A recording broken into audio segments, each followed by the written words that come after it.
আমার মেয়ে রিদি।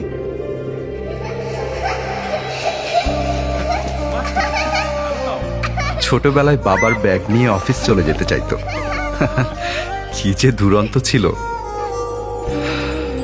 আজ সত্যিই ব্যাগ গুছিয়ে সে চলে যাবে সংসার করতে।